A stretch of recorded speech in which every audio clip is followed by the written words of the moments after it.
আয়াতগুলোকে উপর থেকে নিচের দিকে সাজান। উপরে আর রহমান,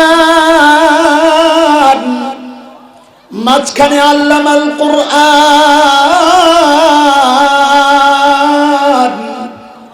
নিচে খালাকাল ইনসান। উপরে রহমান, মাঝখানে কোরআন, নিচে ইনসান। আল্লাহ কি বোঝাচ্ছেন বান্দারে?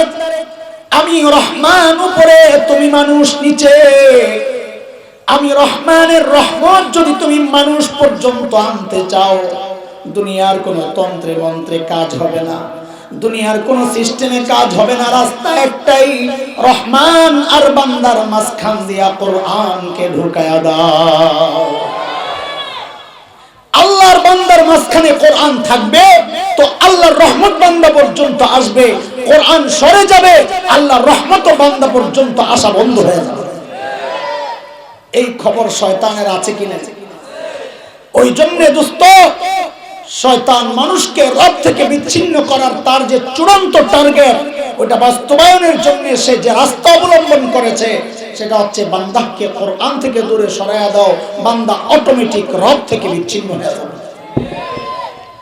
শয়তান যখন দেখলো 2 নাম্বার ধোকায় কাজ হয় নাই, এইবার মানল 3 নাম্বার, আও তাকুনা মিনাল খালিদিন।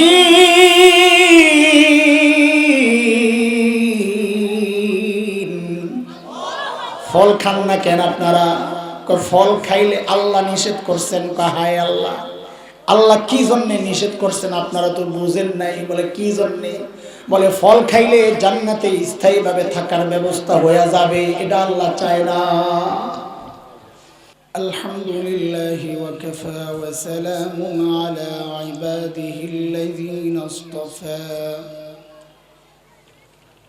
أما بعد فأعوذ بالله من الشيطان الرجيم.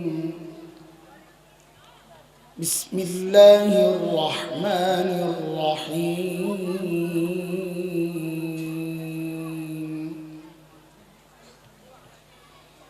وقال الذين كفروا لا تسمعوا لهذا القرآن والغوا فيه لعلكم تغلبون.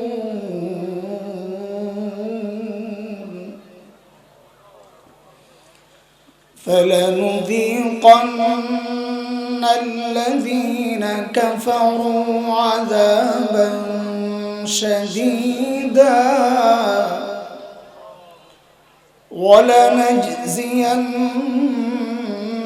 ولنجزينهم أسوأ الذي كانوا يعملون.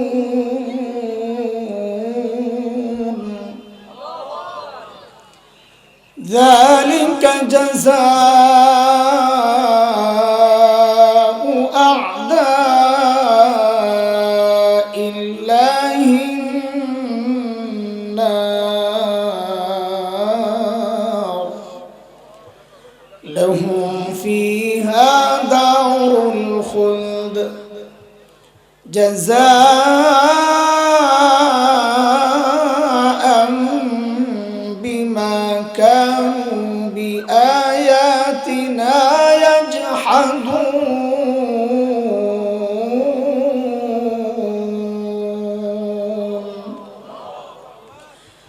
آمنت بالله صدق الله العلي العظيم.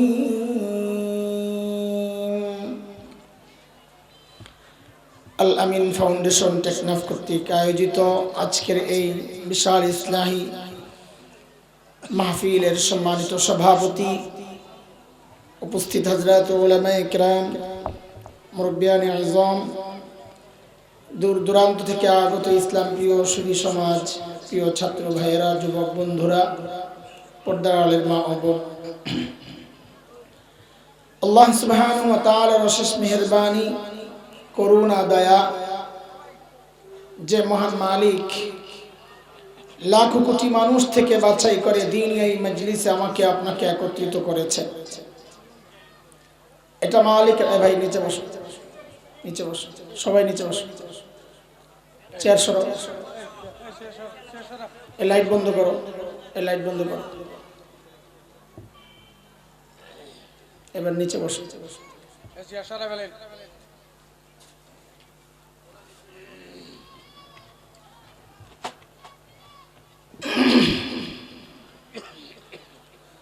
এটা মালিকের অনেক বড় দয়া আর করুণা। মালিক বলেছেন যে বান্দাকে আমি দিন বুঝাতা সারাক্ষণ আমার স্পেশাল নূরের আওতায় থাকে।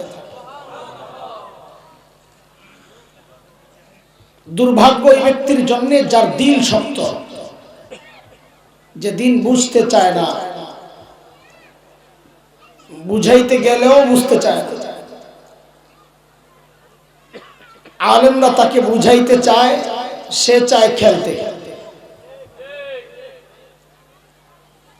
আলেমরা বুঝায় একটা, সে না বুঝে কি বলে আসো খেলা হবে। আরে ভাই, বুঝার জিনিস বুঝতে হয়, বুঝার জিনিস খেলা যায় না, এটা খেলার জিনিস না। দিল শক্ত।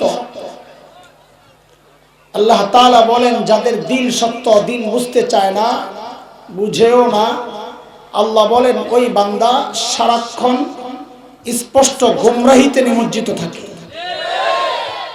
সূরা জুমার আয়াত নাম্বার 22 রব্বে কারীম এই কথাগুলো বলেছেন। মালিক বলেন أفمن شرح الله صدره للإسلام فهو على نور من ربه فويل للقاسية قلوبهم من ذكر الله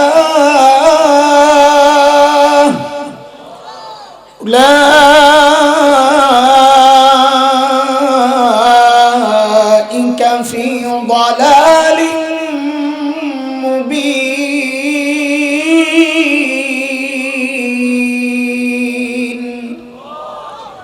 এই আয়াতের মধ্যে রব্বে কারীম এই কথাগুলো বলেছেন।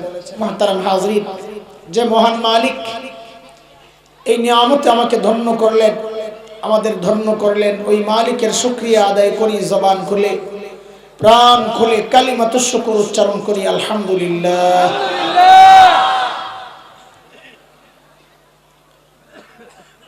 আমি আমার আগে যিনি দাঁড়িয়ে কিছু কথা বলছিলেন, জানি না কে সভাপতি,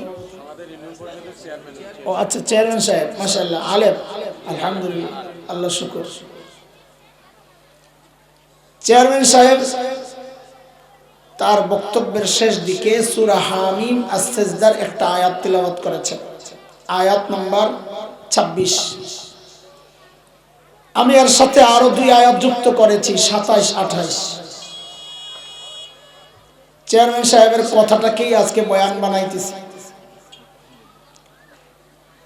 যেন ওই কথাটার ব্যাখ্যা এসে যায় উনি কি বলতে চাইছে।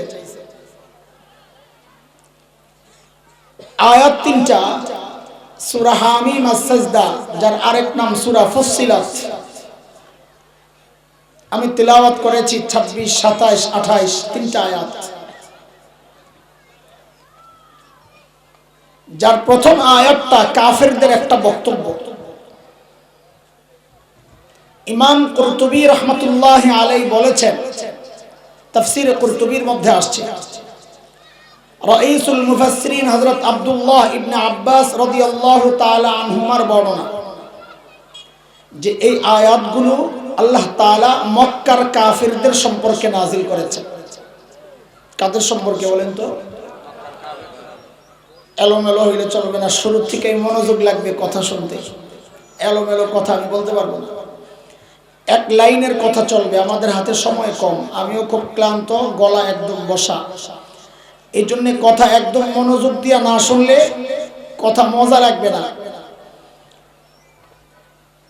এমনি আমি দুর্বল মানুষ, এর মধ্যে এলোমেলো অবস্থা দেখলে ভালো লাগে না।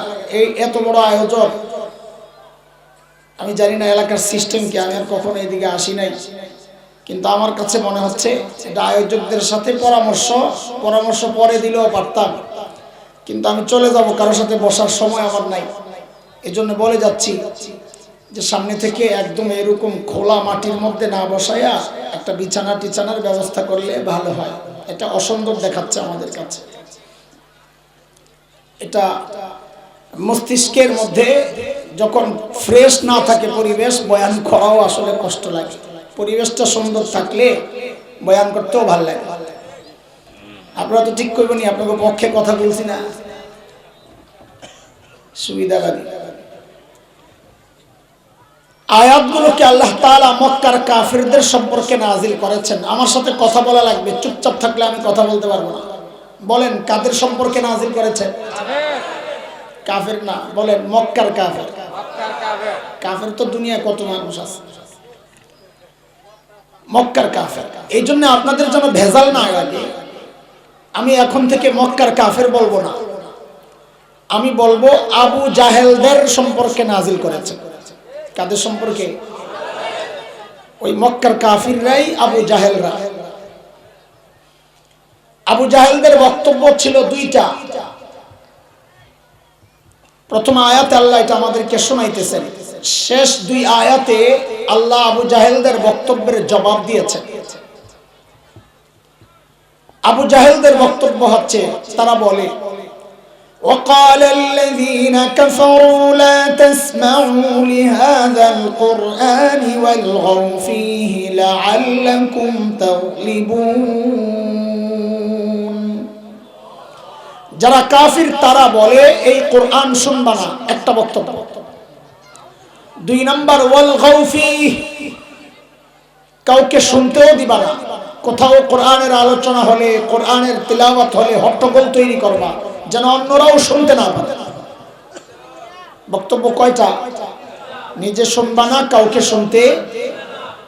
তাইলে আশা করা যায় তোমরা মুসলমানদের বিরুদ্ধে জয়ী থাকবা, জয়ী হবা। তাইলে তারা বুঝে গিয়েছিল যে মুসলমানদের বিরুদ্ধে জয়ের একটাই শক্তিশালী উপায়, সেটা হচ্ছে মুসলমানদের থেকে কোরআনকে সরায়া দাও। তুমিও কোরআন শুনবা না, কাউকে শুনতেও দিবা না। তুমিও কোরআনের উপর চলবা না, কাউকে চলতেও দিবা না।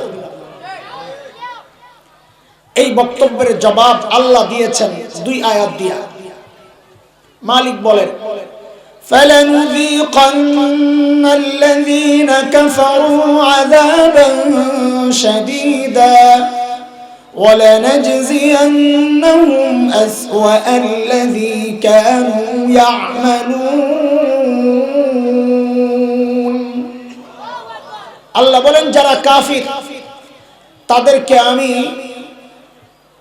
অবশ্যই কঠিন শাস্তি ভোগ করাবো, এবং তাদের এই অপকর্মের শাস্তি আমি আল্লাহ কড়ায় গন্ডায় বুঝিয়ে দিব। প্রথম আয়াত আল্লাহর জবাবের, শেষ আয়াত মালিকের কথা।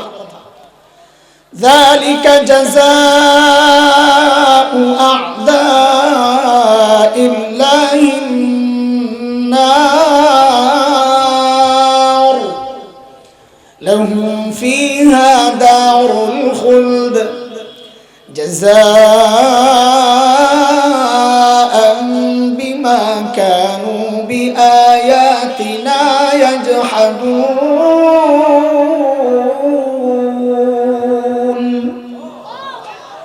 এই যে তাদেরকে কঠিন শাস্তি আমি ভোগ করাবো, আল্লাহ বলতেছেন এটা আল্লাহর দুশমনদের শাস্তি, অর্থাৎ জাহান্নাম। সেখানে তারা চিরকাল থাকবে, কারণ তারা আল্লাহর আয়াতকে অস্বীকার করেছে। এই হচ্ছে আয়াত তিনটার মোটামুটি তর্জমা। কাফেরদের বক্তব্যের মূল কথা কয়টা? বলেন কথা বলেন, কয়টা? এক, কোরআন নিজে শুনবা না। দুই, কাউকে শুনতে দিবা না। দোস্ত, একটা কথা আগে বুঝে নেন, আমি কখনো আপনাদের এলাকায় আসি নাই। আমার বয়ানের আবার একটা ধরন আছে, সবার একটা ধরন থাকে, আমার একটা ধরন আছে। আমার ধরন হচ্ছে আমি লম্বা ভূমিকা সাজাই, অনেক দূর থেকে গুছাইতে জায়গায় আইসা 2-3 মিনিটে কথা শেষ করে। এজন্য শুরুতেই আপনাদের কাছে মনে হবে কিছু এলোমেলো কথা বলতেছি, নানান জায়গায় দৌড়াইতেছি, আমি মূল পয়েন্টে নাই। চেয়ারম্যান সাহেব মূল একটা কথা বলেছেন, ওইটাই বয়ানের আমার আজকে মওজু। আলোচনার বিষয়, কিন্তু এই জায়গায় আমি সরাসরি ঢুকবো না, তাইলে আপনার কাছে বিষয়টা ক্লিয়ার হবে না। অনেক দূর থেকে আমি গুছাইতে আসি ইনশাআল্লাহ। এটা বুঝার জন্য একটা উদাহরণ শোনেন, বয়ানের ধরনটা আর ধাঁচটা বুঝার জন্য একটা উদাহরণ শোনেন, তাইলে মজা লাগবে, নাইলে বুঝবেন যে কি এলোমেলো কথা বলতেছে, বাট গলাও ভালো না, আবার কথাও মজা না, তো কেমনি বেডি কামেও ভালো না, দেখতেও সুন্দর না, তো এই বেডি লিয়া সংসার চলবো না।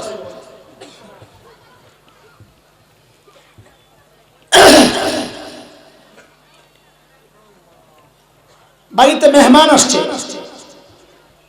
তো মেজবান বাড়িওয়ালা বাজারে যাচ্ছিল, তো মেহমান বলে তোমাদের বাজারটা একটু আমিও দেখতে চাই, সাথে যাব। তো মেহমান বলে চলো। তো বাজারে গিয়া মেজবান বাড়িওয়ালা একবার চালের দোকানে যায়, একবার ডাল, একবার তরকারি, একবার মাছ, একবার গোশত, এক এক দোকান থেকে এক একটা কিনতেছে। তো মেহমান বলে কি ভাই বাজার করবা তুমি, ভালো কথা, এত দোকানে দৌড়াও কেন? তো বাড়িওয়ালা কি বলে, আরে ভাই আমি কই কই যাই এটা তোমার বিষয় না, তুমি বাজার দেখতে আসছো, আমার পিছনে পিছনে চলো, বাজারে অনেক গলি গলি, আমাকে ঠিকঠাক মতো ফলো না করলে তুমি হারায়া যাবা, তখন আর কপালে খাওয়া জুটবে না। আমি কোন কোন দোকানে যাই এটা তোমার দেখার বিষয় না, তুমি দেখবা খাবারের টেবিলে খানা ঠিক আছে কি। তা আমিও লম্বা সময় আপনাদেরকে নিয়ে বাজারে ঘুরবো, বুঝে আসছেন কথা? আপনি চিন্তা করেন না ভাই এত দোকানে যান কেন, আপনি এত জায়গা ঘুরেন কেন? বলে ভাই আমি কই কই ঘুরি এটা তোমার বিষয় না, আমি তোমার যে খাবারটা খাওয়াইতে চাই ওটার জন্য আমাকে নানান দোকানে যাইতে হবে, এটা তোমার ব্যাপার না, তুমি দেখবা খাবারের টেবিলে খাবার ঠিক আছে কিনা। চেয়ারম্যান সাহেব লাস্টে যে কথাটা বলছে ওটা হলো আমার খানার টেবিলের খানা, বুঝে আসছেনি কথা?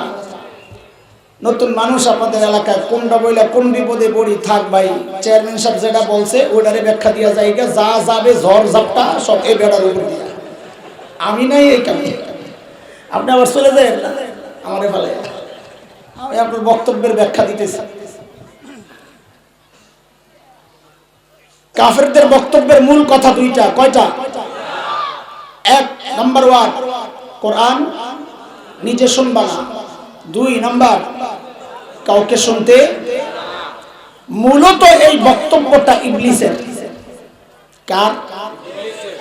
ইবলিস প্রত্যেক যুগে যুগের আবু জাহেলদেরকে দিয়া এই বক্তব্যটা দেওয়ায়। কেন? কারণ ইবলিসের চূড়ান্ত টার্গেট হচ্ছে বান্দাকে রব থেকে বিচ্ছিন্ন করা। প্রমাণ? হ্যাঁ, আমি আমার প্রত্যেকটা কথা কোরআনের আয়াত দিয়ে সাজায়া সাজায়া বলবো, যেন কথাগুলো ওজনদার হয় ইনশাআল্লাহ। আমাদের কথার কি দাম?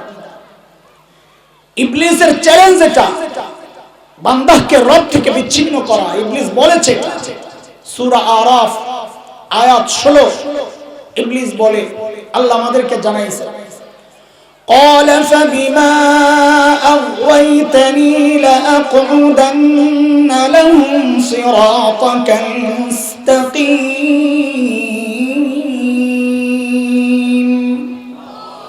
আল্লাহ যাদের কারণে আপনি আমাকে তাড়াইয়া দিয়েছেন আমি এদেরকে ছাড়বো না।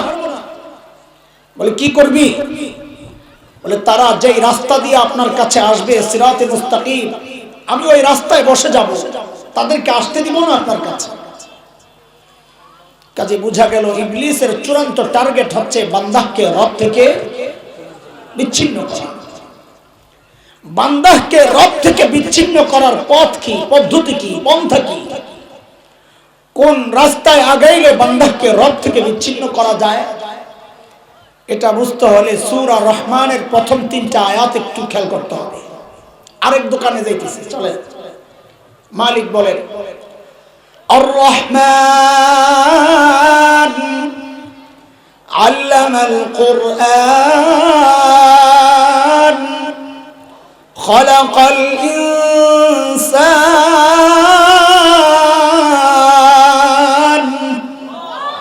কয় আয়াত? আয়াতগুলোর তরজমা খেয়াল করেন আর সিরিয়াল খেয়াল করেন, খুব মনোযোগ। ও ভাই বয়ান শুনবো তো পুরা 100-তে 100 মনোযোগ লাগবে। এদিক সেদিক গেলে হারায়া যাবা, বাজারের কোন গলিতে তুমি যাবা গা টের পাইবে না। এক নম্বর আয়াত রহমান আল্লাহ। দুই নম্বর আল্লামাল কোরআন, যিনি কোরআন শিখালেন। তিন নম্বর খালাকাল ইনসান, যিনি মানুষ সৃষ্টি করলেন। আয়াতগুলোর সিরিয়ালগুলো দেখেন তো আবার। এক নম্বর রহমান আল্লাহ, দুই যিনি কোরআন শিখালেন, তিন যিনি মানুষ সৃষ্টি করলেন। ঠিক আছে কথা? এইবার আয়াতগুলোর সিরিয়ালগুলো একটু দেখেন তো ঠিক আছে কিনা। আমি আপনি দুনিয়ায় আগে আসছি না আগে কোরআন শিখছি? কথা বলেন। মার পেট থেকে কোরআন শিক্ষা আসছেন কেউ? তো থাকলে আসেন, এখানে বসেন, বয়ান বাদ আপনার চেহারা দেখি বয়াবে সব আসেন নাকি মার পেটের থেকে কোরআন শিখনেওয়ালা? তার মানে আমরা দুনিয়ায় আগে আসছি, এরপরে কোরআন। কিন্তু আল্লাহর কালামের সিরিয়াল তো আগে কোরআন আল্লাহ শিখাইছেন, তারপর মানুষ সৃষ্টি করছেন। তিন নম্বরে মানুষ সৃষ্টির কথা, দুই নম্বরে কোরআনের শিক্ষার কথা। তাহলে আমাদের বুঝ মতো সিরিয়াল আপপিস হয়েছে কিনা? আরে বেজালটা লাগলে না ছুটাবো, আগে বলেন বুঝছেন নি আপনারা? আল্লাহ তাআলা বলতেছেন যিনি কোরআন শিখালেন, দুই নম্বর। তিন নম্বর যিনি মানুষ সৃষ্টি করলেন। তাহলে বোঝা গেল আগে কোরআন শিখাইছে আর পরে মানুষ সৃষ্টি করছে, অথচ ব্যাপার তো এমন না। তাইলে আল্লাহ মানুষ সৃষ্টির ব্যাপার তিন নম্বরে কেন নিলেন? কোরআন শিক্ষার ব্যাপার দুই নম্বরে কেন আনলেন? এটা বুঝার বিষয়। এর অনেক ব্যাখ্যা মুফাসসিররা দিয়েছেন। একটা ব্যাখ্যা, দুইটা ব্যাখ্যা দিব ইনশাআল্লাহ। একটা একটু বোঝানোর জন্য, আরেকটা আমাদের আলোচনাকে সামনে এগিয়ে নেওয়ার জন্য। একটা ব্যাখ্যা হচ্ছে আল্লাহ আমাদেরকে দেখায়া দিচ্ছেন, এরে বান্দা আমি তোমাকে আগে সৃষ্টি করছি, কথা ঠিক আছে, কিন্তু তুমি নিজেকে মানুষ পরিচয় দেওয়ার আগে যদি তুমি কোরআনী শিক্ষায় শিক্ষিত না হও, তাইলে তুমি দেখতে মানুষ, আসলে মানুষ না। তোমার পরিচয় মানুষ তখনই যখন তুমি কোরআনী শিক্ষায় শিক্ষিত হবা, তাইলে তুমি মানুষ, নাইলে দেখতে মানুষ, আসলে। কথা বুঝে আসছে? একটা উদাহরণ শোনেন, তাইলে আরো বুঝে আসবে। সব ক্লিয়ার করে বুঝেন, অস্পষ্ট রাইখেন না কিছু। বুঝাইতে আসছি আমরা, খেলতে আসি নাই। কি করতে আসি নাই? আরে বলেন না, বুঝেন না কিছু আপনারা? কথাবার্তা আকার ইঙ্গিতে অনেক কথা বলবো, বুঝালে। আমরা এখানে কি করতে আসছি? কি করতে আসছি? খেলতে। তুমি খামাখায় আমার কথা না বুঝাই বইলো না খেলা হবে। আরে গাদা, এটা খেলার জিনিস না, এটা বুঝার জিনিস। ঠিক কি কথা? বুঝার জিনিস দিয়া খেলা যায় না। খেলার জিনিস আলাদা, বুঝার জিনিস আলাদা। একটা বেটি ছিল অসভ্য, তাসলিমা নাসরিন, মনে আছে?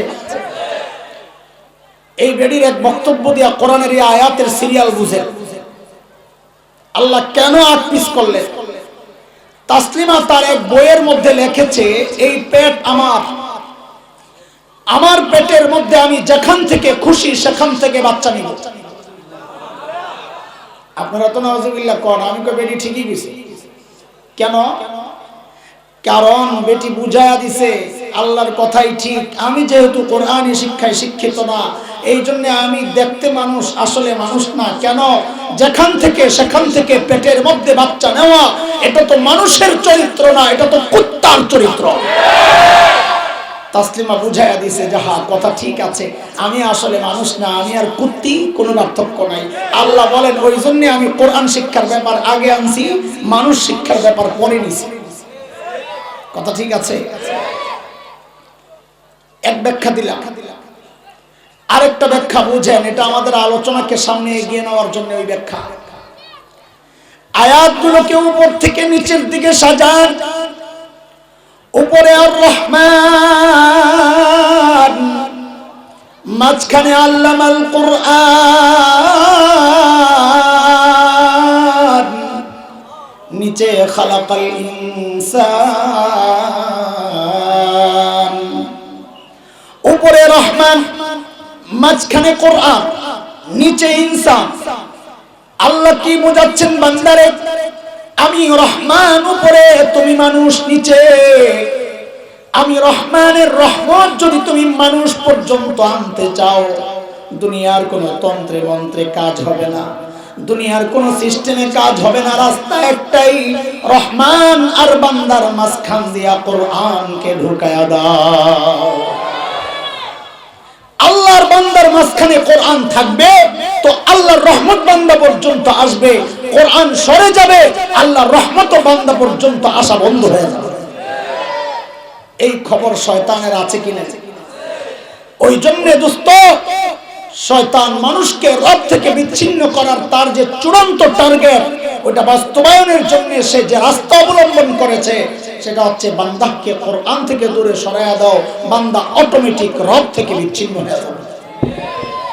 বুঝে আসছে কথা? এক দোকানের সদাই শেষ, চলেন আরেক দোকানে যাই। এই আমি কই আছি এখন? বাজারে। বাজারে কোথায়? মাশাআল্লাহ, বলেন কোথায়?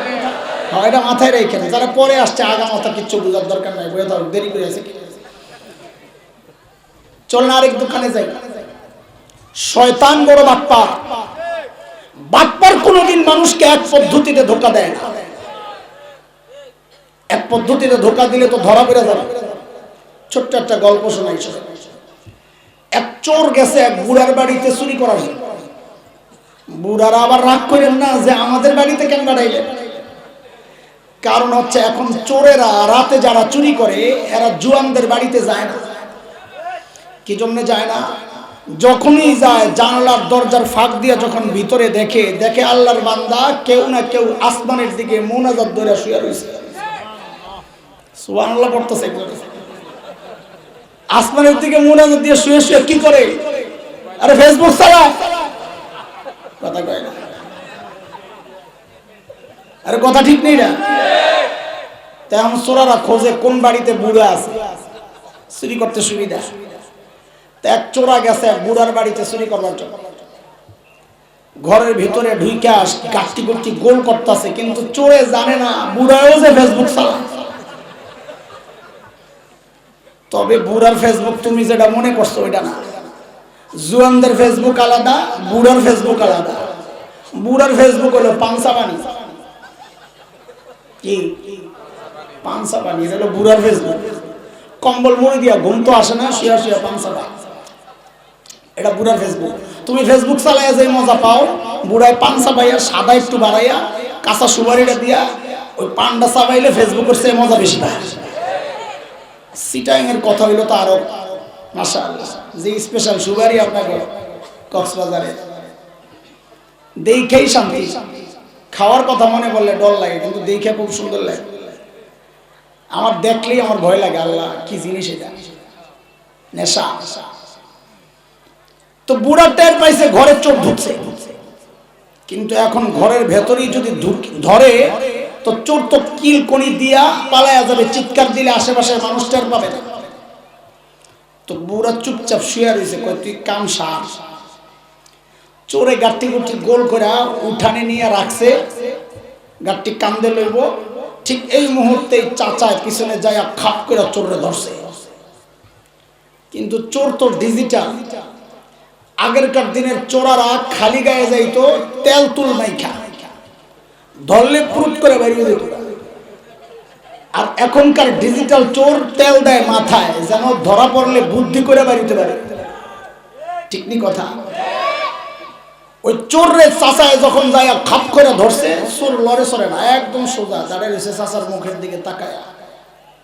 কিরে এমনি তাকায় রুজ কেন? কই চিন্তা করতেছি, কই চুরি করতে আসলাম?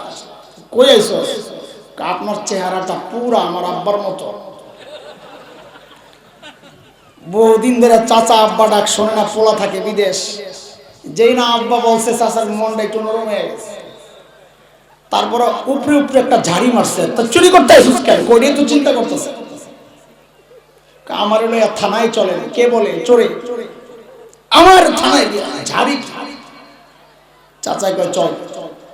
থানার দিকে রওনা দিছে, কিছুক্ষণ পরে কাঁপতেছে, কিরে ছি, এখন তো কোনো টেনশন নাই, কিন্তু পুলিশে যখন আমার হাজতে ফালাইয়া রাখবে, শীতে না জানি আমি মারাই যাই।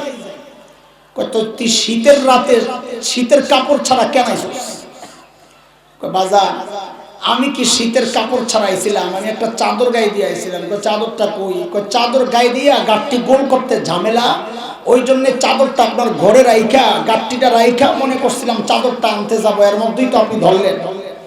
চাদর কই? আপনার ঘরের ভিতরে। এখন যদি একটু সুযোগ দেন আপনি দাঁড়ান, আমি চাদরটা লয়ে কই যা সরে ঘরে গেছে। চাচাই তো অপেক্ষা, চাদর লয়ে তো আর আয় না। কিরে পাস না লাইটটা জ্বালা, চুপ তো কথা কয় না। কিছুক্ষণ পর চাচা ঘরে ঢুকে দেখে আয় মাহবুব, চাচা যেই দামি কম্বলটা গায়ে দিয়া শুয়ে ছিল, চোরা ওই কম্বলটা বইটা আরেক দরজা দিয়া পালাইছে। চাচা মনে মনে চিন্তা করতেছে, বদমাইশ তুই তো আবার আসবি, গাঠটি তো রয়ে গেছে। ঠিকই কয়দিন পর চোরা ওই বাড়িতে আবার ঢুকছে চাচার ঘরে। চাচাও রেডি, আজকেও সজাগ। যেই না গাট্টি গুট্টি গোল করে নেয়া বাহিরে উঠানে রাখছে, এর মধ্যে চাচায় যায় আজকে ধরছে আরো শক্ত করে। আজকে কই যাবি? চোরা এইবার কি করছে, চাচার হাত ধরে টানে। কিরে কই টানস? থানায় চলেন। চুরি করলি তুই, আমি কেন থানায় যাবো? না আমারই থানার দিতে চলে। আবার বাটপারি শুরু করছিস তুই? না না আল্লাহর কসম, ওই দিন আপনি দয়া করে ছেড়ে দিছে। ঘরে যায় আপনার ওই দামি কম্বলটা দেখে আমি আর লোভ সামলাইতে পারি নাই বাজান, আমার মতো নিমু খারাম অসম্পরে থানায় দেন। চল। কিছুক্ষণ হাইটা হাইটা বলে উহ, কিরে? বলে পায়ের মধ্যে কাঁটা ঢুকছে। তো কাঁটা ঢুকছে, তুই জুতা ছাড়া আইসুস কেন? বাজান আমি কি জুতা ছাড়া আসছিলাম? জুতা পইরাই আসছে, কিন্তু জুতা পায়ে দিয়া ঘরে গাট্টি গুছাইতে গেলে আওয়াজ হয়, এই জন্য জুতাটা খুলে লইছিলাম। তোর জুতা কই? আপনার ঘরে। আরে বাপ্পা, তুই আবার জুতা আনতে যায় পালাবি? লা হাওলা ওয়ালা কুওয়াতা ইল্লা বিল্লাহিল আলিয়্যিল আযীম। আমি আর যাব না, জাকাত থেকে লড়বো না, আমি এখানে দাঁড়াইছি। তাইলে আপনার যদি একটু মায়া লাগে জুতাটা আপনি লয়ে আয়েন, আমি খারাইছি। আচ্ছা তুই দাঁড়া। চাচা সরে দাঁড় করায় গেছে জুতা আনতে। জুতা কি এর জুতা? জুতা যায় কোনো জুতা মুতা পায় না। কিরে পাই না তো, খুঁজা দেন। কিছুক্ষণ খুঁজা মুইজা চাচা আইসে জুতা ছাড়া। আয়া দেখে হায় আল্লাহ, সরাও নাই, এই গাট্টিও নাই। দোস্ত আপনাদেরকে হাসানোর জন্য গল্প বলতেছি না, বুঝানোর জন্য। এই একটা ছিসকে চোর, সে পর্যন্ত চুরি করার ক্ষেত্রে এক পদ্ধতি গ্রহণ করে নাই। একবার নিজে গেছে, একবার চাচাকে পাঠায়। বুঝে আসছেনি কথা? তাইলে সমস্ত বাটপারের গডফাদার ইবলিস আমাকে আপনাকে ধোঁকা দেওয়ার ক্ষেত্রে একই পদ্ধতি গ্রহণ করবে, এটা আপনি কি করে চিন্তা করেন? আর ইবলিসের এটা চ্যালেঞ্জ, আল্লাহ আমি আপনার বান্দাকে এক পদ্ধতিতে ধোঁকা দেব না। সূরা আরাফ আয়াত 17 ইবলিসের কথা আল্লাহ জানায়া দিয়েছে। ثم لآتينهم من بين أيديهم ومن خلفهم وعن أيمانهم وعن شمائلهم ولا تجد أكثرهم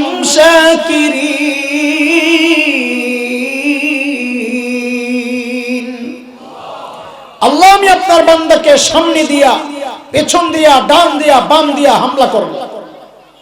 মুফাসসিরিনে কেরাম বলেন এর অর্থ হচ্ছে ইবলিস মানুষকে এক পদ্ধতিতে ধোঁকা দিবে না, নানান পদ্ধতিতে হামলা করবে।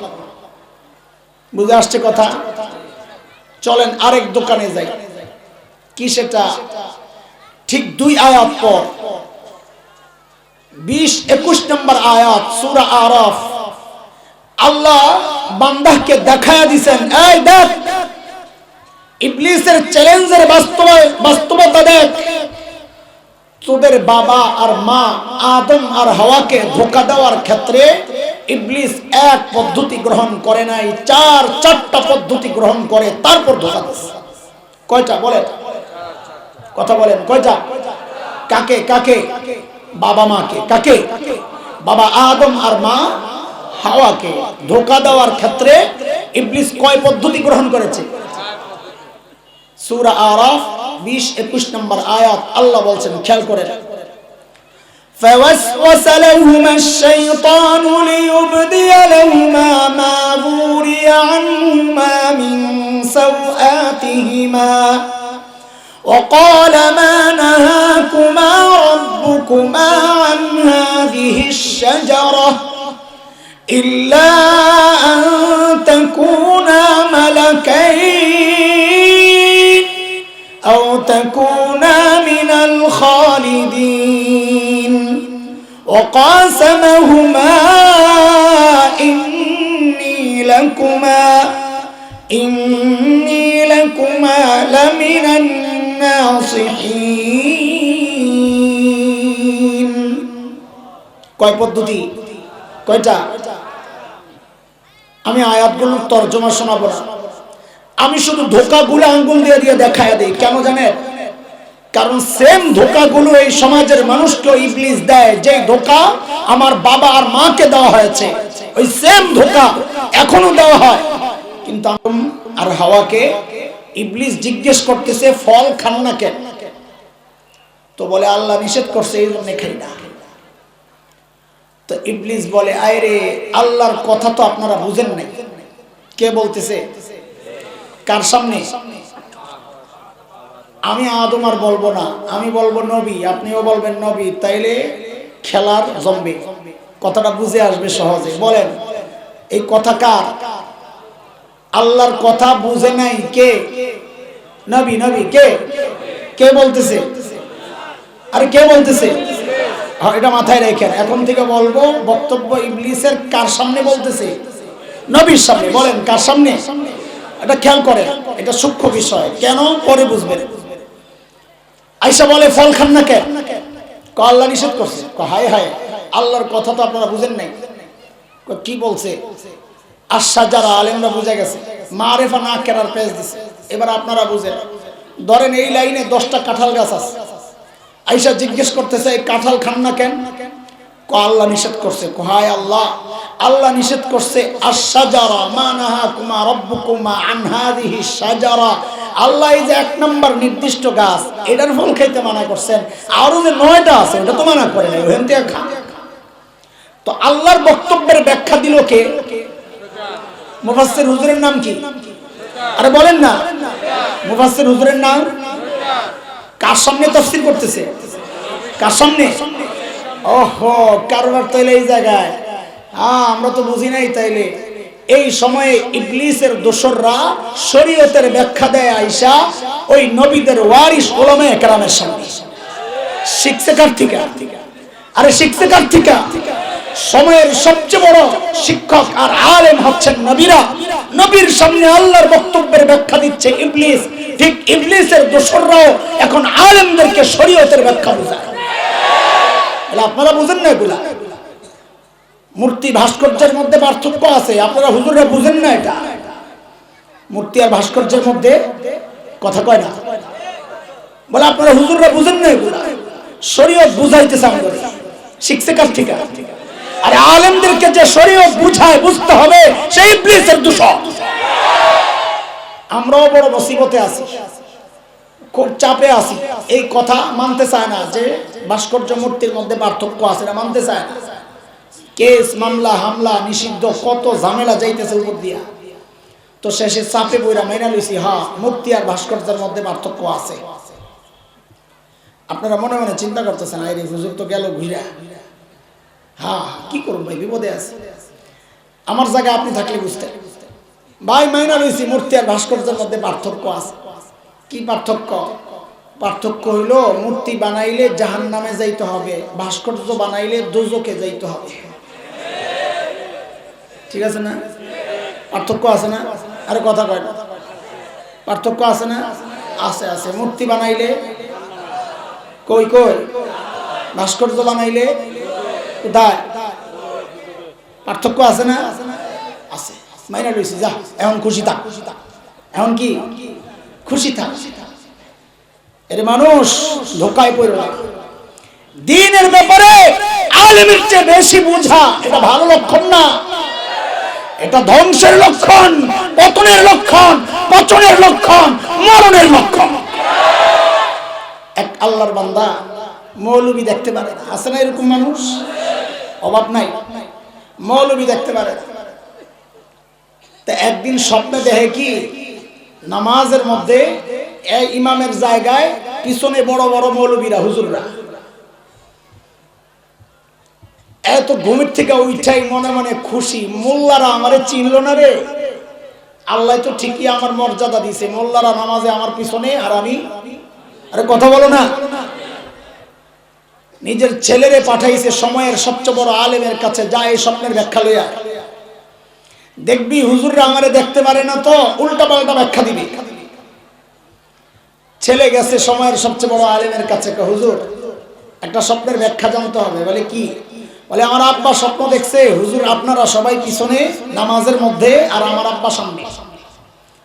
তো হুজুর বলে তোর আব্বার মরণের সময় আসছে, ব্যাখ্যা কি?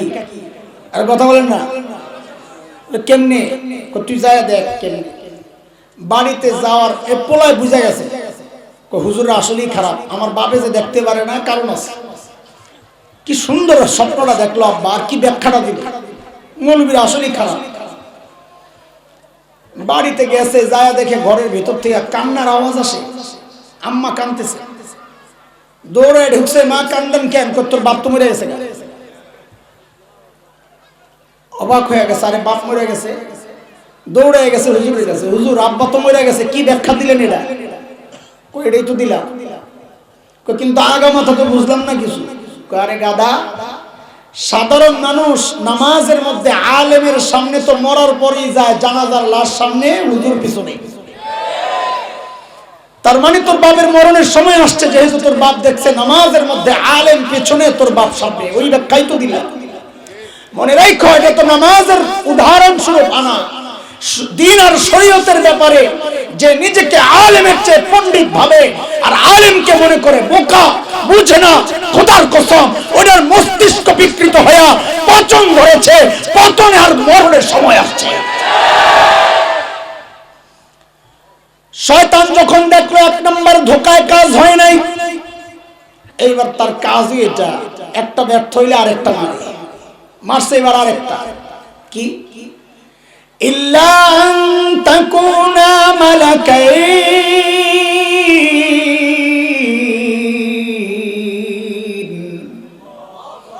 বলে ফল খান না কেন? আল্লাহ নিষেধ করছে। হায়, আল্লাহর কথা তো বুঝলেন না, আল্লাহ কি জন্য নিষেধ করছেন? কি জন্য? বলে এই ফল খাইলে আপনারা ফেরেশতা হয়ে যাবেন, এটা আল্লাহ চায় না। দেখছেন নি কারণ কি বলে? ফল খাইলে আপনারা, আর আপনারা বুঝতেছেন না আমার কথা? খেয়াল করেন, আদমকে শয়তান ফেরেশতা বানাইতে চাইছে, এটা কি আদমের মর্যাদা বাড়াইতে চাইছে না কমাইতে চাইছে? বলেন, কমাইতে চাইছে। কেমনে?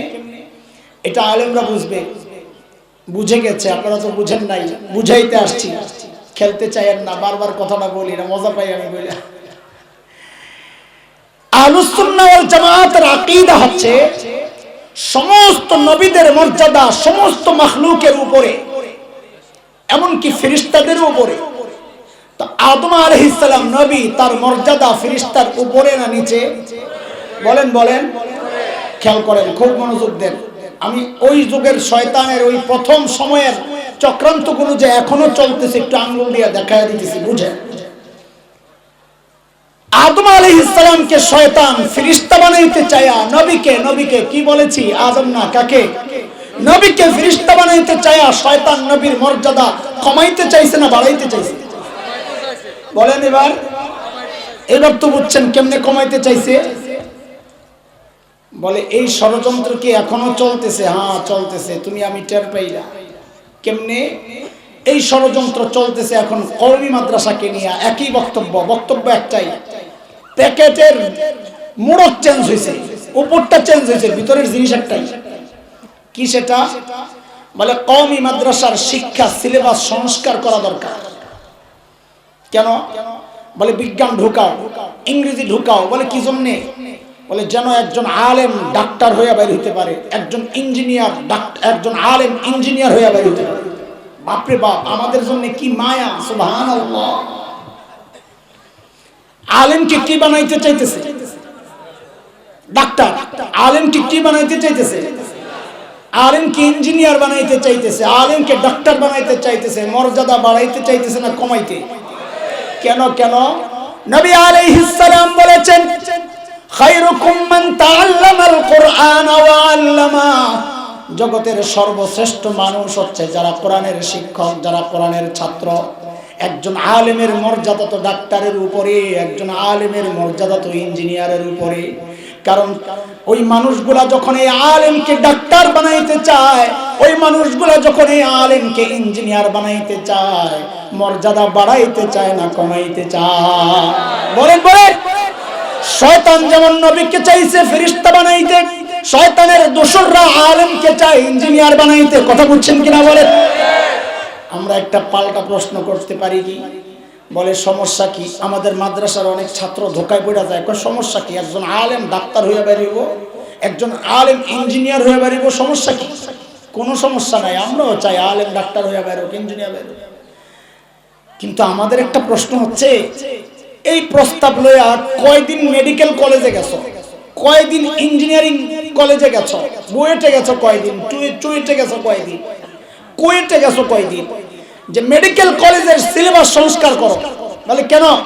বলে কোরআন ঢুকাও, হাদিস ঢুকাও, ফিকহ ঢুকাও। বলে কেন? যেন একজন ডাক্তার আলেম হয়ে বাইর হয়, একজন ইঞ্জিনিয়ার আলেম হয়ে বাইর হয়। এদেরকে তো যায় এই কথা বলো না। সব সংস্কারের মায়া আঙ্গ প্রতি। ঘটনাটা কি? ঘটনাটা কি? ঘটনা হচ্ছে শয়তান চাইছে নবীকে ফেরেশতা বানায়া মর্যাদা কমাইতে, শয়তানের দোসররাও আলেমকে ডাক্তার বানায়া ইঞ্জিনিয়ার বানায়া মর্যাদা বাড়াইতে চায় না, কমাইতে চায়। বুঝতেছেন কথা? শয়তান যখন দেখলো 2 নাম্বার ধোকায় কাজ হয় নাই, এইবার মানলো 3 নাম্বার। আও তাকুনা মিনাল খালিদিন।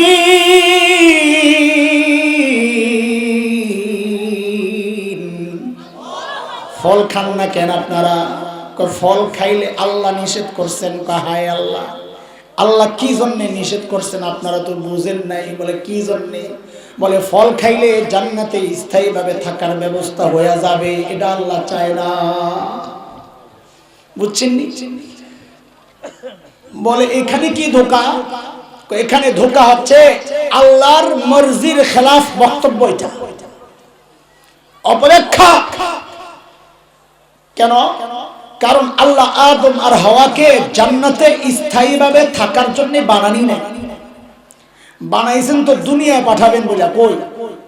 ওয়াইয ক্বালা রাব্বুকা লিল মালাইকা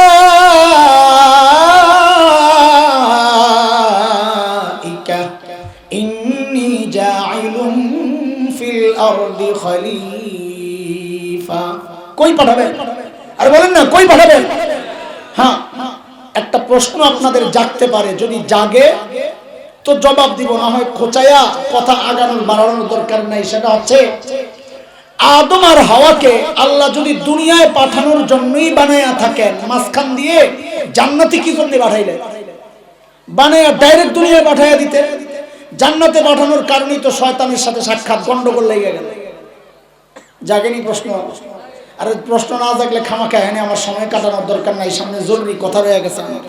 বলেন জাগে কেন আল্লাহ তাআলা ডাইরেক্ট দুনিয়ায় না পাঠায়া জান্নাত থেকে ঘুরায় আনলেন? শুনেন শুনেন, কারণটা একটু শুনেন। আল্লাহ আমাদের কাছে জান্নাত বিক্রির প্রস্তাব করছেন। সূরা তাওবা আয়াত 111।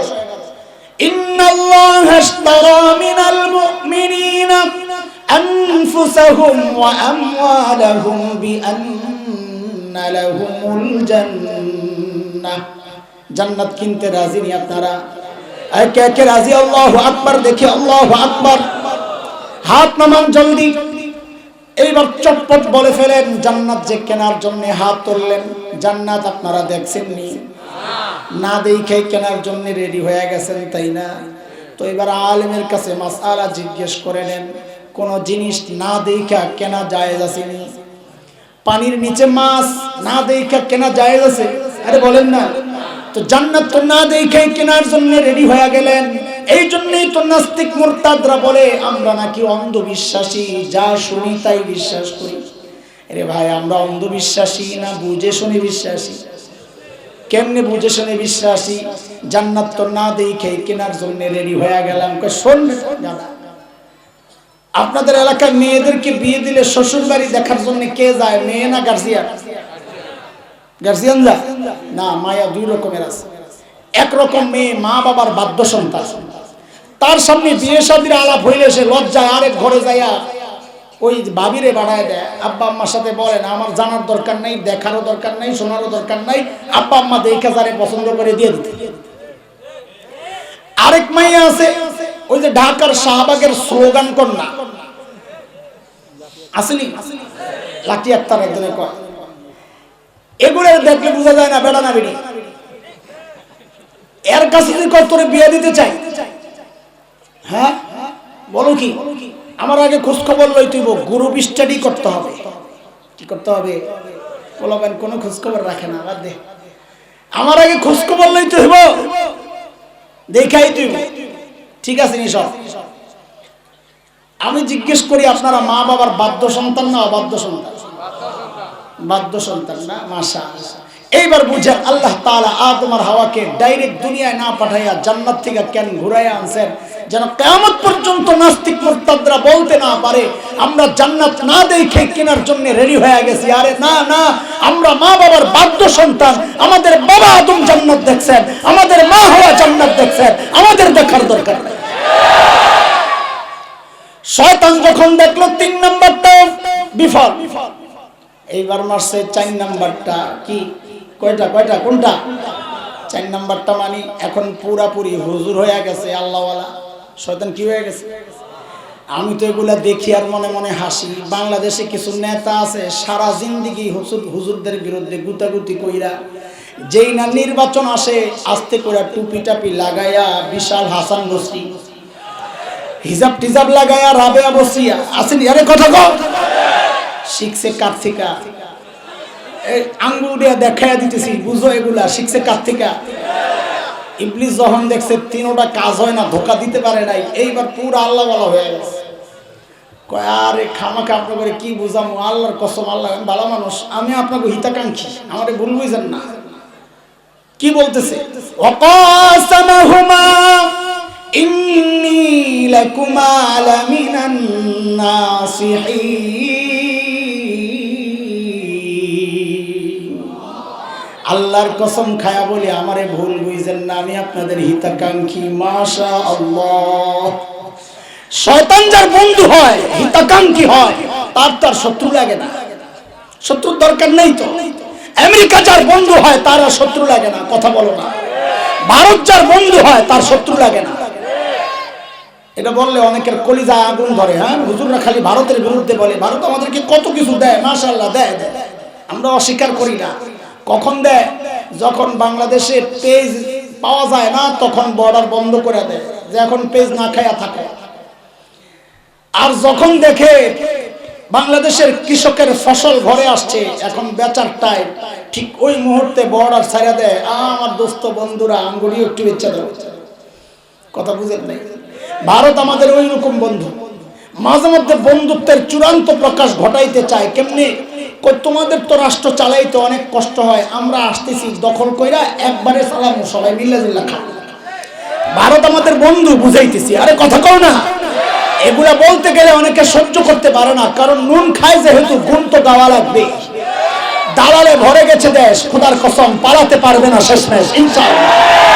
বাংলাদেশের আকাশে শকুনের আনাগোনা পরিলক্ষিত হচ্ছে। যুবক প্রস্তুত হও, প্রস্তুত হও। উপলব্ধি করতে পারছি সময় বেশি ভালো না, সময় বেশি দেরি নাই। খুব শিগগির একটা কিছু হতে পারে, রক্তাক্ত এক যুদ্ধ, আরেকটি মুক্তিযুদ্ধ হতে পারে। প্রস্তুত থাকতে হবে। দিনের মধ্যে এই চেতনা জাগাও। শেখুল হিন্দের রুহানি সন্তানরা যতদিন বেঁচে থাকবে ইনশাআল্লাহ, একটা যদি পালা দেয়, আল্লাহর কসম একটাকে জীবন্ত পালাতে দেওয়া হবে না, জীবন্ত পালাতে দেওয়া হবে।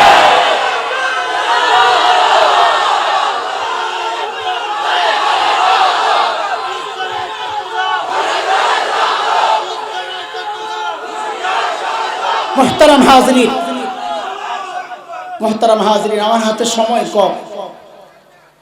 আমি এতক্ষণ আপনাদেরকে নিয়ে বাজারে ঘুরছি। কোথায় মনে আছে না আমার কথা?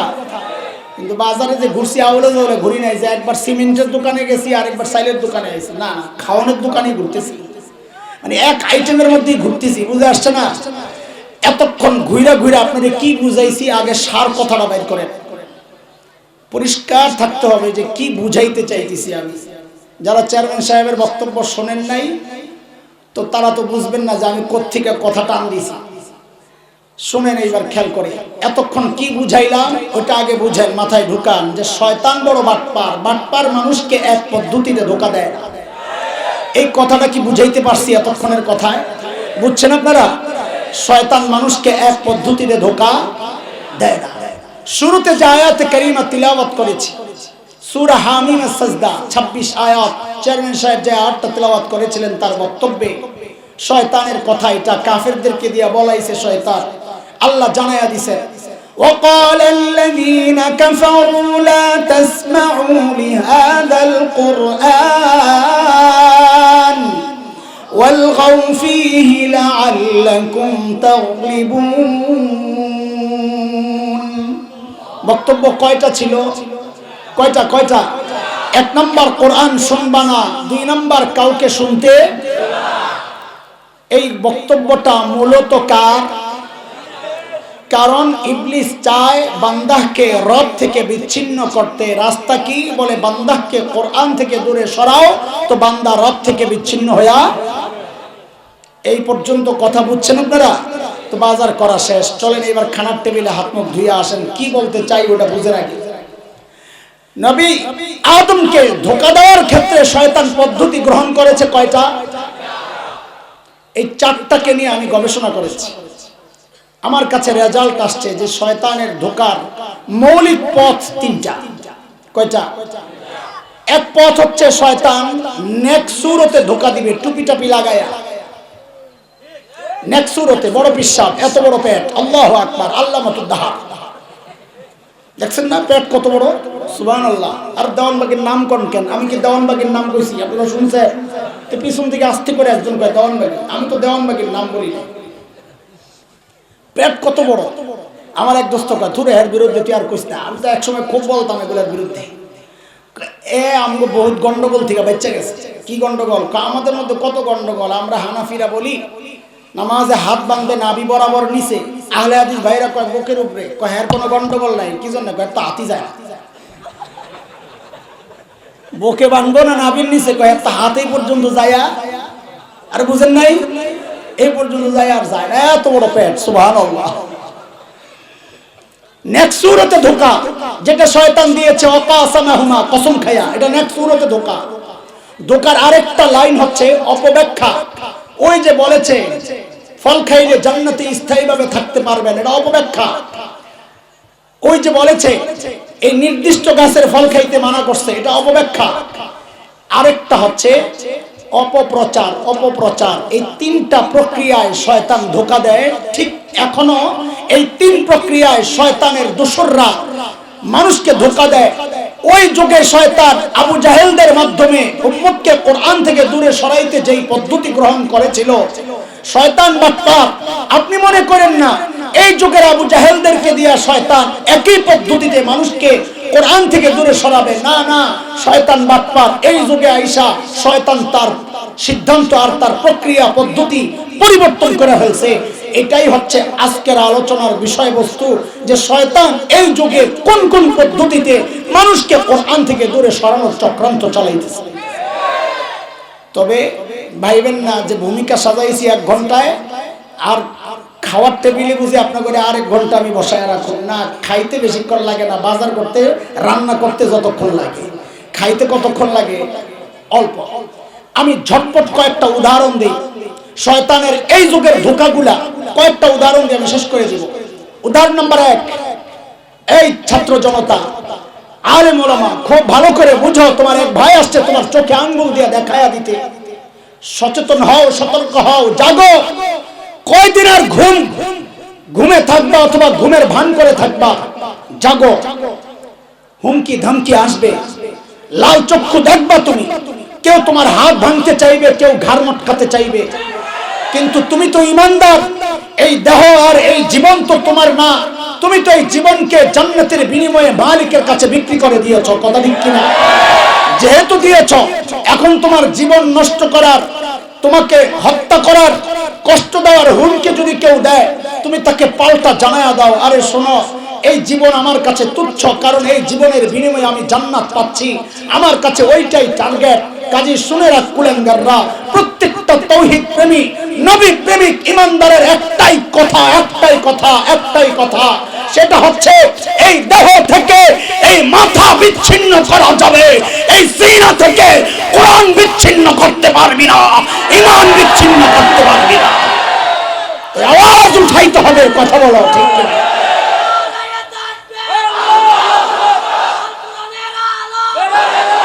রাখো, শোনো, কথা শেষ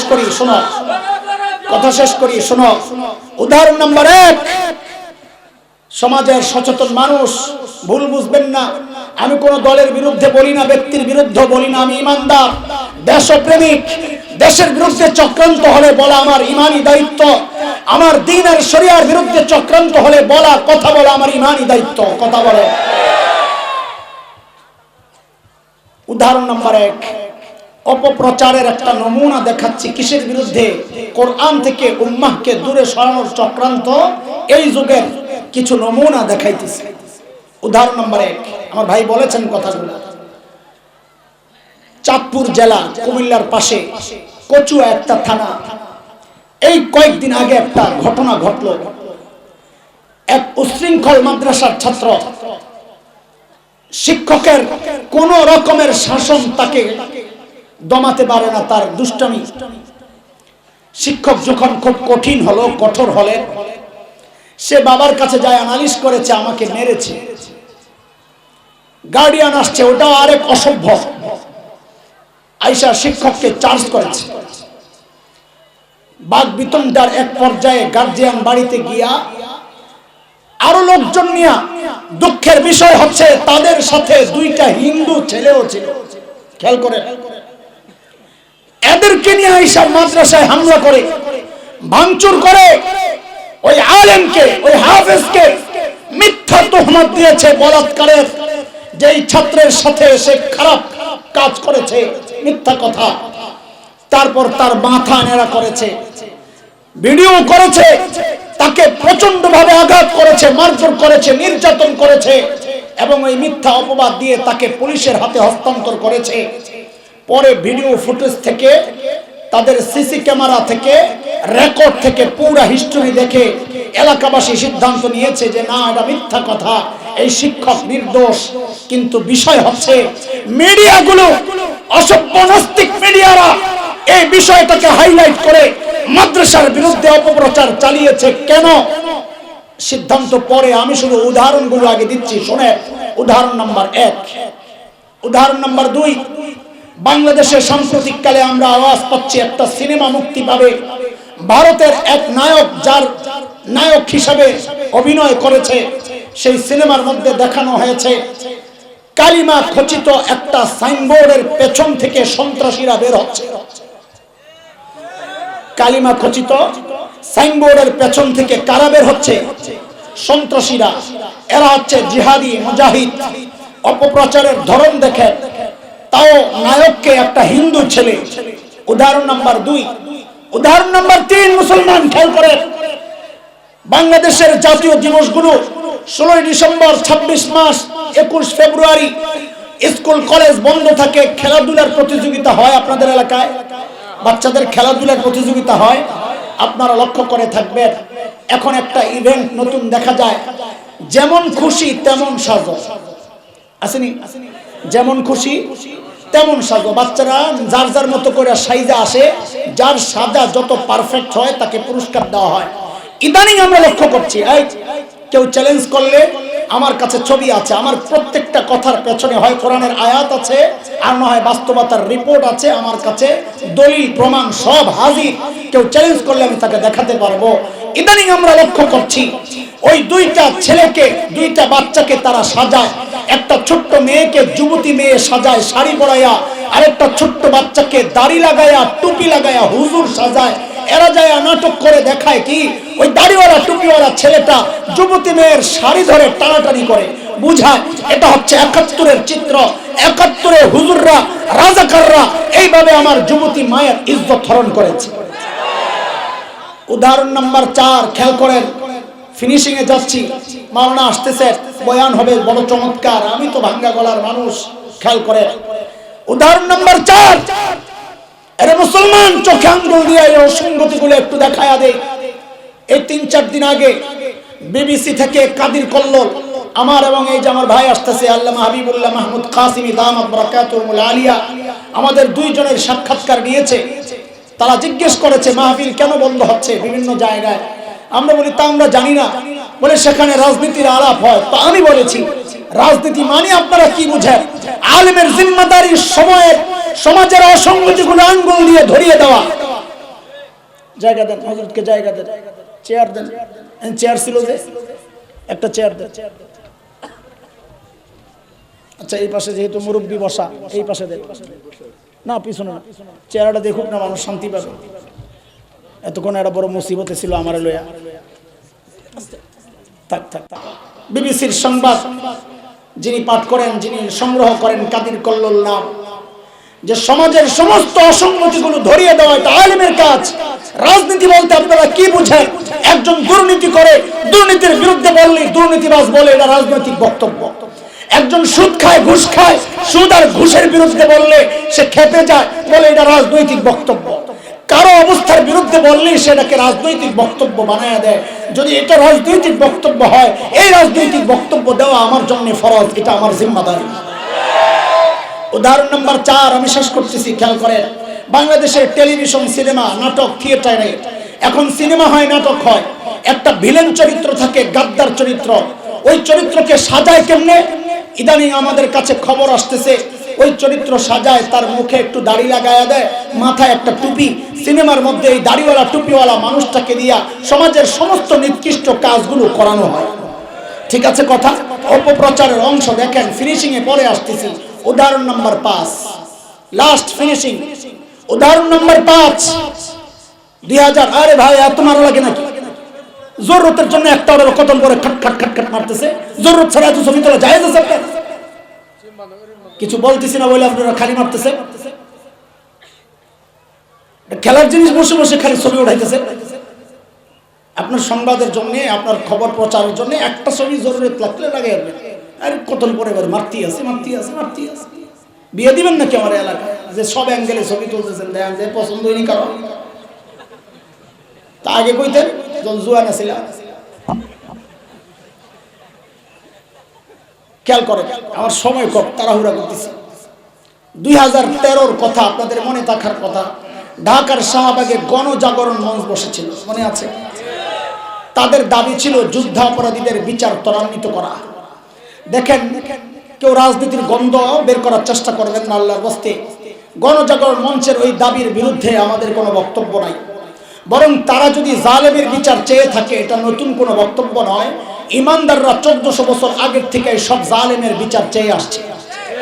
কাজে এটা নতুন কোনো কথা না, এটা পুরান কথা। বিপত্তি বাঁধল কোথায়?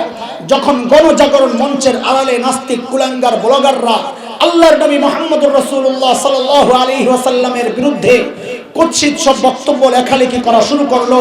তখন আওয়ামী লীগ নাই, বিএনপি নাই, জামাত নাই, জাতীয় পার্টি নাই, বাংলাদেশের সমস্ত তাওহীদি জনতা, নবী প্রেমিক জনতা, আমার শেখ ও মুর্শিদ আল্লামা আহমদ শফি নওয়ারাল্লাহু মারকাদাহুর নেতৃত্বে যখন রাজপথে নেমে আসলো, প্রতিবাদের ঝড় উঠলো। গণজাগরণ মঞ্চ আস্তে আস্তে নিস্তেজ হয়ে গেল। মনে আছে কথা? নিস্তেজ হইল না, চাঙ্গা হইল, এটা আমার বলা মাকসাদ না। আমি একটু সূত্রটা টানতেছি। গণজাগরণ মঞ্চ যেই জায়গায় বসেছে ঢাকার শাহবাগ, ওখান থেকে আমার অবস্থান 1.5 থেকে 2 কিলো, সায়েন্স ল্যাবরেটরি মোড়। আমি সবচেয়ে কাছের মানুষ গণজাগরণ মঞ্চের। কাছে মানে জায়গার কাছে, আবার এক আপনজন মনে করেন না। তো গণজাগরণ মঞ্চের উত্তাল সেই দিনগুলোর উত্তাপ আমার শরীরে লাগে। লোকজন আসা যাওয়া করে, দেখি বুঝি। একদিনের ঘটনা আপনাদেরকে শোনাচ্ছি। ঢাকার সায়েন্স ল্যাবরেটরি মোড়ে, নিউ এলিফ্যান্ট রোড, ওখানে একটা লম্বা ফুট ওভার ব্রিজ আছে, পায়ে হেঁটে রাস্তা পার হওয়ার যে ব্রিজ। একদিনের ঘটনা, আমি উত্তর দিক থেকে ব্রিজে করে উত্তর দিক থেকে দক্ষিণ দিকে আমার গন্তব্য। এক যুবতী মা তার ছোট্ট বাচ্চাকে নিয়ে দক্ষিণ দিক থেকে উত্তর দিকে যাচ্ছে। তাদের বেশভূষা, গেট আপ, সেট আপ, পোশাক পরিচ্ছদ, এগুলা দেখে, সাজগুজ দেখে, গালে উল্কি লাগানো, মাথায় পতাকা, জাতীয় পতাকার কাপড় বাঁধা, এগুলা দেখে আমার বুঝতে কষ্ট হয় নাই যে এরা গণজাগরণ মঞ্চ থেকে আসছে মাত্র। এতে আমার কোনো আপত্তি নাই। একজন মা তার সন্তানকে নিয়ে গণজাগরণ মঞ্চে গেছে, সন্তানের হৃদয়ে দেশপ্রেম জাগ্রত করবে, এটা করতেই পারে, এটা তো মায়েরই কাজ। ঈমানি চেতনা জাগ্রত করবে, এটা তো মায়েরই কাজ। আপত্তি এটা না। বিপত্তির জায়গাটা হচ্ছে ওই যুবতী মা তার ছোট্ট বাচ্চাকে নিয়ে যখন আমাকে ক্রস করছিল, তখন ওই ছোট্ট বাচ্চাকে শিখায়া দিচ্ছে, আমাকে দেখায়া বলার জন্য, বলো বলো বলো তুই রাজাকার, তুই রাজাকার, তুই রাজাকার। খেয়াল করেন বিষয়টা। এই ছোট্ট বাচ্চা গণজাগরণ মঞ্চে গিয়ে জেনেছে রাজাকার এক দুষ্ট চরিত্রের নাম, রাজাকার সন্ত্রাসী লুটেরাদের নাম, রাজাকার ধর্ষক আর ডাকাতের নাম। কিন্তু সে জানতো না রাজাকার দেখতে কেমন, হাট্টিমা টিম টিম, তারা মাঠে পারে ডিম, তাদের খাড়া দুটো শিং। রাজাকার বলতে এমন কোন প্রাণী কিনা সে জানতো না। মা শিখায়া দিচ্ছে রাজাকার মানি হচ্ছে দাড়িওয়ালা আর হুজুর, টুপিওয়ালা হুজুর, এরাই হলো রাজাকার। এরে দোস্ত, আমাদের স্পষ্ট কথা ক্লিয়ার। উদাহরণ আমার 5টা দেওয়া, সব দেওয়া শেষ। ফিনিশিং এর কথা শুনে নেই। বা ভাই যে আয়াত পড়েছিলেন আমি কেন পড়লাম, কেন এই কথাগুলো বললাম, খেয়াল করে শেষ এই কথাগুলো শুনে। 1971-এর মুক্তিযুদ্ধ তো দাড়ির বিরুদ্ধে হয় নাই। বলে 71-এর মুক্তিযুদ্ধ তো টুপির বিরুদ্ধে হয় নাই। 71-এর মুক্তিযুদ্ধ ছিল জালেমের বিরুদ্ধে মজলুমের প্রতিরোধ। কথা বলেন ঠিক কিনা? ইতিহাস আমরাও পড়েছি, তোমরাও আরেকবার পাঠ করো। বহু মুক্তিযোদ্ধা অভিযানে বের হওয়ার সময় 2 রাকাত সালাতুল হাজত পড়ে বের হতো। এই ইতিহাস আমাদের জানা। আমরা গর্বের সাথে লক্ষ্য করেছি কয়েক বছর আগে এক সংগঠন মুক্তিযোদ্ধাদেরকে সম্মাননা ক্রেস্ট দিয়েছিল। আমরা গর্বের সাথে লক্ষ্য করেছিলাম অধিকাংশ মুক্তিযোদ্ধার মুখে দাড়ি, মাথায় টুপি। ঢাকার আগারগাঁয়ে মুক্তিযুদ্ধ জাদুঘর আছে, সেখানে গিয়ে দেখে আসো, দেয়ালে সাঁটানো আছে রাজাকারদের ছবি। অধিকাংশ রাজাকারের মুখে দাড়ি নাই, মাথায় টুপি নাই। রেসকোর্স ময়দানে বঙ্গবন্ধুর 7ই মার্চের সেই তর্জনী নাচিয়ে নাচিয়ে দেওয়া সেই তপ্ত ভাষণ আজ আমাদেরকে আন্দোলিত করে। সেদিন স্বাধীনতার মহান ঘোষক বলেছিলেন, এবারের সংগ্রাম মুক্তির সংগ্রাম, এবারের সংগ্রাম স্বাধীনতার সংগ্রাম। রক্ত যখন দিয়েছি, রক্ত আরো দেব, তবে দেশকে মুক্ত করে ছাড়বো ইনশাআল্লাহ। স্বাধীনতার মহান ঘোষক যেই মুক্তিযুদ্ধের ডাক দিয়েছিলেন ইনশাআল্লাহ বলে, ওই মুক্তিযুদ্ধ দাড়ির বিরুদ্ধে হতে পারে না, টুপির বিরুদ্ধে হতে পারে না, ইসলামের বিরুদ্ধে হতে পারে না। কথা বলেন ঠিক কিনা?